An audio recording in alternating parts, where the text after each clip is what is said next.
신혼여행도 그냥 카드 풀 할부 때려서 가세요. 앞으로 미친듯이 일만 하고 살아야 되기 때문에 워낙 사람한테 사람 관계를 맺는 거에 이제 좀 취약해가지고. 근데 돌아오는 거는 결혼할 때쯤 되니까 이제 좀 정신 차리려고 하네. 평소에 잘할 거. 최근에 친구가 결혼한 지 한 달 정도 됐거든요. 청첩장에 어디까지 줘야 되는지 스트레스가 그게 뭐 이만저만이 아니었다고. 맞아. 이번 기회에 얘기를 나눠보면 좋을 것 같네. 사실 와이프가 이 콘텐츠를 보면서 대영아 네가 뭔데? 깔려고 하는 게 아니라 순수하게 이렇게 물어보는데, 아니 그러면은 뭐 누가 해주는데 말을. 난닝구만 있더라도 나 같은 동시 같은 형이라도 한 명 있었으면은 도움이 됐을 것 같아. 친구에서 나오던 유호성이 어릴 적에 내가 제일 나고 생각한 게 뭔 줄 알아? 내 가출하고 돌아왔는데 삼촌이라고 부르는 새끼 중에 단 한 명이라도 나를 뭐라 하는 새끼가 없는 거야. 그 말을 해줬으면은 내가 그때 정신 차렸을 텐데. 단어에 많이 꽂히셨나봐. 네가 뭔데? 일단 다 돌려. 싹 다 전부 다. 안 친해도 싹 다 돌려라. 왜 그러냐? 너가 결혼했다라는 거를 알려야 되지 않겠냐. 보내면 욕먹을 거 알아. 그 사람이 아무 것도 아는데도 보내는 거야. 소식이라도 알리기 위해서. 일십도 있을 테고. 애매하게 그냥 축하해 정도만 물결표 정도 들어가면서 대충 하는 사람들은 나도 알고 있었고 어차피 안 올 것 같고 그렇게 되더라고. 올 사람도 오고 안 올 사람은 안 와. 나는 이제 결혼식을 준비하면서 제일 처음에 이제 걱정하는 게 도대체 몇 명짜리 결혼식장을 구해야 되는지 막 이런 것도 헷갈려해. 직접 만나서 주는 사람들은 웬만하면 한 70, 80% 온단 말이야. 그리고 카톡 보낸 사람들 이제 몇 명, 웬만큼 많이 온다 싶으면 한 220명 정도 오고, 덜 오겠다 싶으면은 한 100명, 150명? 그 사이에 있는 우린 딱 200명 정도 수용되는 느낌으로 딱 골랐었거든. 근데 그건 잘 들어맞았어, 다행히. 결혼식쯤 되면은 내가 평소에 잘할 거리라는 생각을 많이 합니다. 나는 특히나 그렇고. 나는 정말 사람들한테 잘 못해요. 평소에 연락 진짜 안 해요, 나는. 카톡에 생일에 떠있더라고, 어떤 선배가. 쿠폰 뭐 보냈어, 치킨을. 근데 돌아오는 거는 결혼할 때쯤 되니까 이제 좀 정신 차리려고 하네? 평소에 잘할 거야.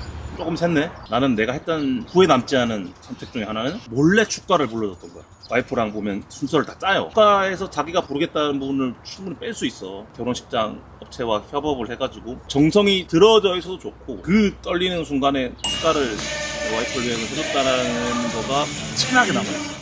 와이프도 울었고 나도 떨리는 마음으로 했는데. 싸이 연예인 부르는 거 보고 우신 거예요? 이거를?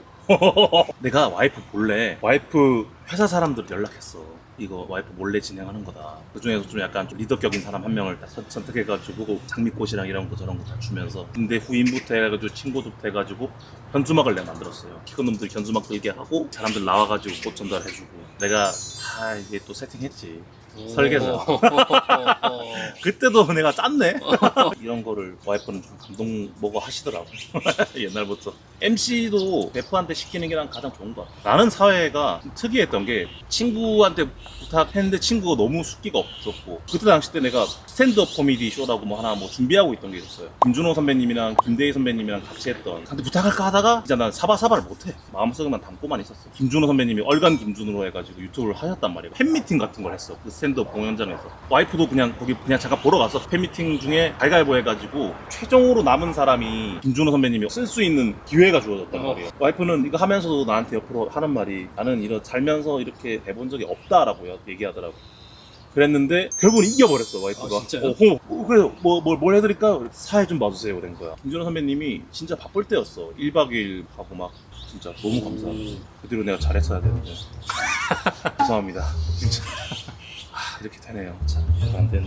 이것도 꼭 까먹지 않았으면 좋겠어요. 지방에 계신 분들을 위해서 버스 대절 정도는 하는 게 좋다. 올라오시는 길이 좀 불편할 수 있으니 양쪽 양가 멀다면은 해주는 것이 맞다. 모르는 사람 엄청 많을 것 같아요. 버스 몰라. 대절은. 나도 몰라서 놓치고 왔기 때문에 괜히 그냥 좀 오해가 생길 수 있고, 좋게 끝내는 게 가장 좋기 때문에 조금 미스 봤던 부분들을 미리 얘기해 주는 거예요. 참, 그리고 찾아왔던 사람들한테는 껄끄럽더라도 무조건 감사하다고 얘기를 해줘야 돼. 통화로 하든 아니면 이제 만나든 그렇게 해줘야지 사람이 좀 더 성이 있어서. 나도 그때는 잘 몰랐었어. 몇 명이나 올까 많이 안 올 것 같은데 와주면 그 한 명이 너무 고맙단 말이야. 고마운 마음이 오래 가야 되는데 너무 바쁘고 신혼여행 가고 막 이렇게 하다 보면은 카톡으로 보내고 말 때도 있고 막. 나도 그런 우를 보냈고, 내가 워낙 사람한테 사람 관계를 맺는 거에 이제 좀 취약해가지고 더 그런 것 같아. 더 잘 이렇게 했어야 되는 게 맞았어. 축의금 있잖아요. 갈 때마다 항상 애매하더라고요. 얼마가 정답인지 모르겠으니까. 나도 결혼식장을 잘 다니는 스타일이 아니어서 이제 좀 돌이켜보면은 별로 안 친하지만 와준 정도의 축의금이 5만 원 정도였었어요. 그때 당시에. 그때 당시 때는 사실 와주는 것만으로도 너무 감사하거든. 밥을 대접해주고 싶은 마음에 사실 축의금이 뭐 작든 크든 큰 의미는 막 많이 안 들긴 하더라고. 정말 모르는 사람이 와서 10,000원 내고 가기도 했었어. 10,000원이요? 구독자 제로 가면서 사람 결혼식장이 많이 없을까봐 알바도 많이 쓰는 거 알지? 아, 그 얘기 들었어요. 하객 알바. 하객 알바. 예전에 한번 대기업 갔던 것 같아. 나 20살 때 2만원인가 3만원이었어. 신혼여행도 진짜 가고 싶은데 가. 그때 이후로 시간이 안 나요. 와이프가 사실은 유럽을 가고 싶어 했어. 내가 12월 달에 결혼해가지고 유럽은 그때 가면은 해가 막 3, 4시쯤 지고 막 타이밍이도 안 맞아가지고 유럽은 못 갔어요. 아, 그때 못 가니까 유럽은 언제 가? 쉰 돼야 가볼까 말까 되는 거야, 진짜로. 애기들 다 커야 되니까. 그냥 카드 풀 할부 때려서 가세요. 앞으로 미친 듯이 일만 하고 살아야 되기 때문에 와이프도 가고 싶어하고 남편도 가고 싶어하는 합의점을 찾아가지고 가세요. 가서도 싸우지 않고 좋게 좋게. 이런 경우도 있잖아요. 손님의 수나 아니면 축의금에 좀 금액이 차이가 나는 경우도 있을 수. 맞아. 그럼요. 이것도 좀 문제가 될 수.